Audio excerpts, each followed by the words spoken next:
Today we'll be taking a look at the Lingjihun Gipsy Avenger figure. This is their third entry into their Pacific Rim line of articulated action figures. I want to give a huge thank you to INS Hobby for sending this review sample out and sponsoring the video. If you like what you see here, you want to pick up this figure or any of the other Lingjihun Pacific Rim figures, I'll have my link in the description if you'd like to support the channel. So the question remains, can this figure avenge the Pacific Rim cinematic universe? Let's find out. Standing at 8 inches tall, Gipsy Avenger is slightly taller than Gipsy Danger and sports a darker blue paint scheme. This darker tone is complemented by accents of gunmetal gray in areas like the kneecaps, collarbone, pectorals, and hips, as well as the lats, lower back, and calves. These touches lend the figure a sleek, modern appearance, kind of like how carbon fiber makes most things look cooler. You'll also notice the red and white detail lines that mirror those on the Gipsy Danger figure, as well as the white printed text scattered throughout the figure. While these details are a little bit more subtler than they were on Gipsy Danger, the darker blue and gunmetal gray are what truly catch the eye. As a Mark 6 Jaeger, Gipsy Avenger has a design that feels sleeker and more refined compared to the Mark 3 Gipsy Danger. Where Gipsy Danger's design boasted sharp angles, exposed springs, and exhaust vents, Gipsy Avenger has a design that screams, "We've made some upgrades." One highlight of this figure is the chest turbine. The sculpted chest plate that overhangs the exhaust port adds a touch of depth to the design, offering a noticeable improvement over Gipsy Danger's more exposed turbine. However, one notable change from the previous release is the visor. Instead of a translucent honeycomb pattern, Gipsy Avenger features a painted gold visor. While I preferred the translucent look of the earlier figures, the gold paint here is still well executed. The updated design of Gipsy Avenger has allowed the sculptors to incorporate a greater range of articulation than in the previous Gipsy Danger figure.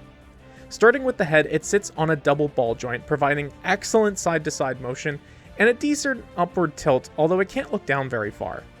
Moving to the shoulders, the shoulder pads are on ball joints, helping get them out of the way for dynamic poses. However, they lack the swivel found on the Gipsy Danger figure, which does slightly limit their positioning. The shoulders themselves use a ball joint hinge system, which feels smoother and more intuitive than the dual hinge system on Gipsy Danger.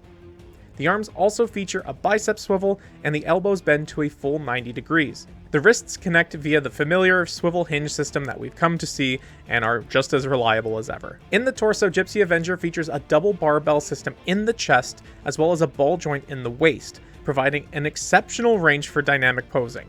This is a major improvement over the previous releases, offering significantly more freedom of movement. Moving to the legs, they connect via a drop-down hinge system that allows for an impressive forward and backward range of motion, though the lateral movement in and out is somewhat restricted. The thighs have ball joints for slight rotation, and the double-jointed knees allow for excellent flexibility. The ankles include hinges and rockers for decent movement, though the range is somewhat limited. One detail worth noting is that Gipsy Avenger's back wings are removable, but they are static and cannot rotate into the missile firing position seen in the movie.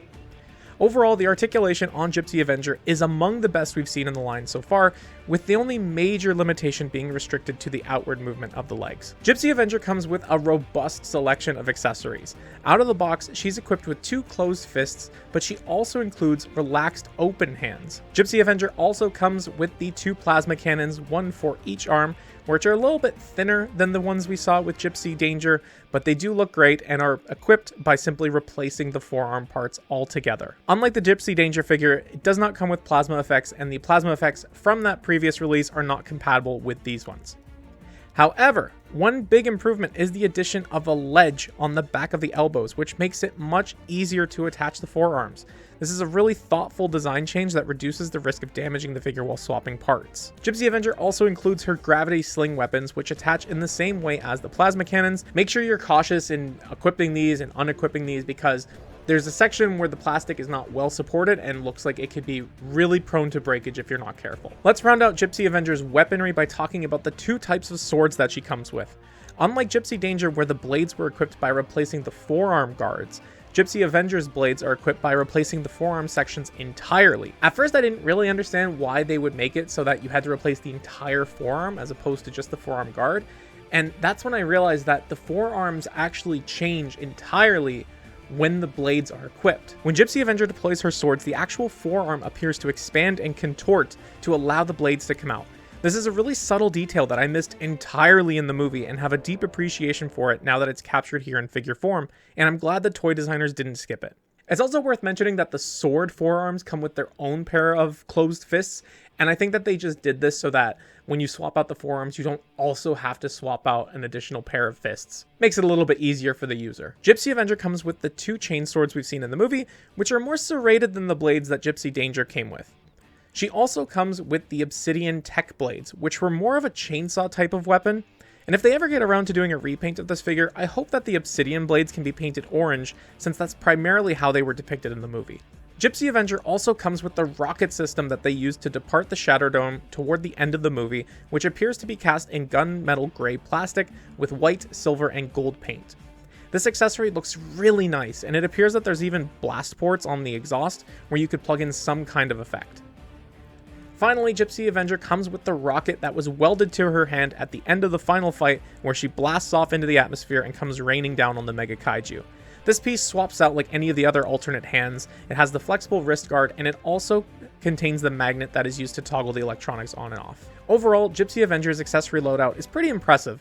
My only wishes would be orange paint for the obsidian blades, the rotating back wings, and maybe a mini scrapper robot to pair with the final hand rocket. Rounding out this review with size comparisons, I have to say Gipsy Avenger is a very worthy addition to your collection. It has a really sleek design, the articulation is improved, and it's really, really nice, and the range of accessories is really well appreciated. There's lots here in this package. I do have a few minor drawbacks, like the limited outward leg movement and the inability to rotate the back wings, but I think that this figure more than makes up for these shortcomings with really thoughtful engineering and attention to detail. We are now 3 Jaegers into this line, and I think it's about time that we have something for our Jaegers to fight. It does appear that the next release down the pipeline will be Leatherback, the big gorilla-like kaiju from the movie. It appears to have some sort of bioluminescence feature as well. I don't think that that's UV reactive paint. It looks like it's electronic of some nature. And we've also seen prototype pictures for Striker Eureka coming down the line at some point. For all of your Lingjihun Pacific Rim needs, you can follow my link in the description if you'd like to support the channel. I think that this is an amazing figure from a not amazing movie, but I'm super stoked to have it in my collection. And even the improvements, seeing how they're making the arms a little bit easier to swap out, the ankles are a little bit easier to position, all of the accessories, like it's very rare that you see this many improvements 3 figures into a line. It started out solid and it's getting even better, which is crazy. Of course, I do have my minor gripes, but I'm just super stoked on this figure, and I'm really glad to have it in my collection, and I hope that you like it as well. That's going to be it for me, but I'm curious to hear from you. What do you think of this Gipsy Avenger figure? Will you be picking it up? Have you picked up any of the other releases? Are you planning to pick up any of the other releases? Let me know in the comment section down below. Thank you so much for watching, and until next time, I will talk to you again soon. Bye-bye!